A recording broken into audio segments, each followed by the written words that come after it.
Pull up, two-door swerve. Ay, pull up, ay, pull up, two-door swerving. Back in the day, I was wordless. Started from the service in the middle of the desert with a wetter, hotter enough to break a motherfucking thermos, nigga. Ay, look at the flick of my wrist.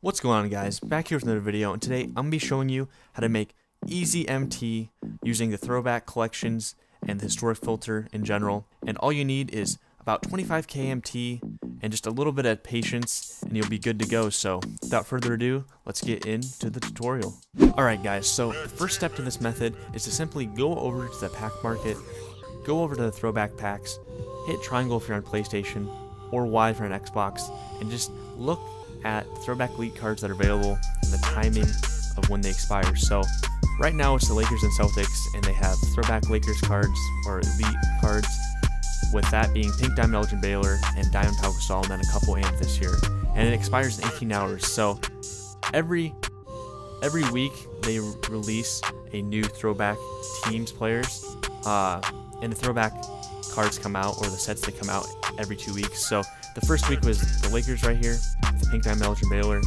and in 18 hours it will be the Celtics. So keeping the time in mind, when the new, right as the new throwback cards come out, the elite cards, that would be the best time to use the method. But anytime it probably would work, but there's going to be a higher supply and more people putting up cards when they're ripping these packs. So that's the first step.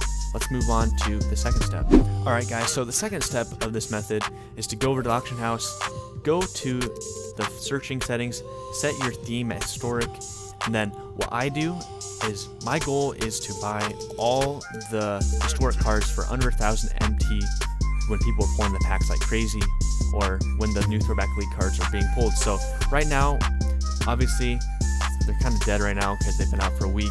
In 18 hours, that'll probably be different, but nothing's really gonna pop up here unless we get lucky. So we'll bump it up to, I think, 1,300 is the lowest. Nope. As you can see, these cards already have value.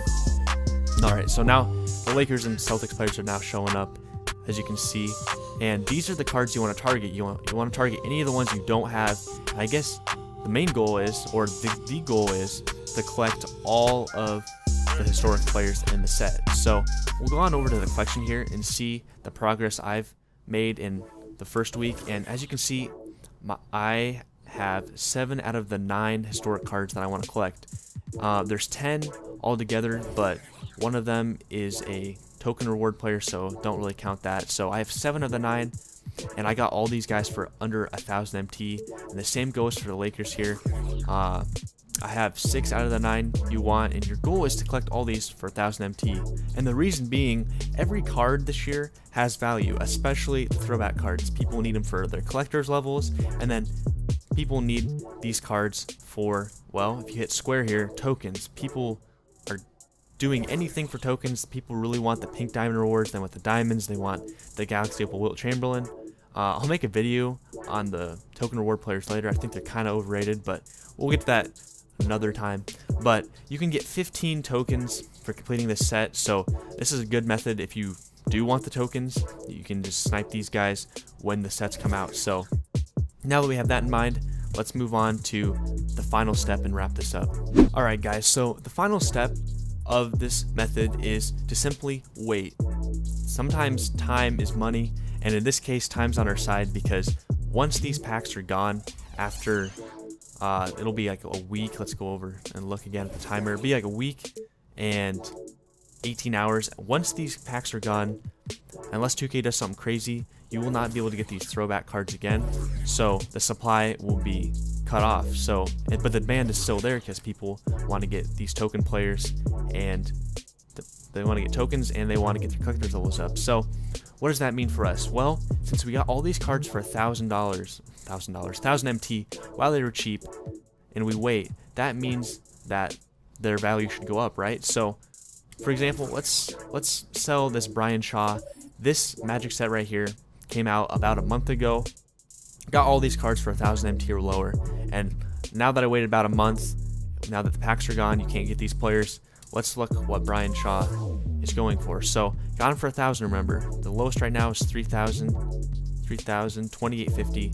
All right, so his price has really gone down. That's actually probably a snipe. I'm not gonna get it, but because I already have one. But his price has already doubled from 1,000 MT. If I even got him for 1,000, probably under. People post cards for really cheap. We'll do Bow Outlaw again. This will be another example. Bought him for, I think, 700 MT. As you can see, even these golds have value. 3950, 3500, 3100 is the cheap. Yeah, 3000 is the cheapest. Got this card for under 1,000. His value already tripled. You're already tripling your MT. It's not instantaneously, but within a month, his value's skyrocketed, and it's a gold card. I mean, unless you want to use a gold Bow Outlaw, sell this puppy. So that's really it, guys. I'll do another set just to prove my point. The Knicks right here, I wasn't fortunate enough to get any of the Knicks players. I wasn't really into my team at the time. I was kind of focusing on my career. But as you can see, this Phil Jackson right here, I know for a fact he probably was for under 5K as a gold, and probably way under 5K. But as you can see, 6,900 for a gold player. Let's look at Hubert Davis here. Yeah, 6,800 for a gold player. It's insane, guys. If you get these cards for under 1,000, their price will skyrocket. Maybe not as high as some of these earlier sets, but you guys get the point. Time is money. It's basically investing in these players because people will want them eventually, and they don't realize that just throwing away these cards is kind of dumb. These cards do have value. So yeah, that's going to be the video, guys. Investing for the future is kind of the motto of this video. And yeah, if you have any questions, want any more MT making tricks, just let me know in the comments below. This is very simple, very easy to do, and all it takes is about, what, 9k MT per team, so 18k or less. It depends how lucky you get sniping. 18k to 25k, I would say, and you gotta wait about a month, and you'll make 50 to 75k MT, maybe even more if you're lucky. So thank you guys for watching. Hopefully this helped you guys, and I'll see you in the next video.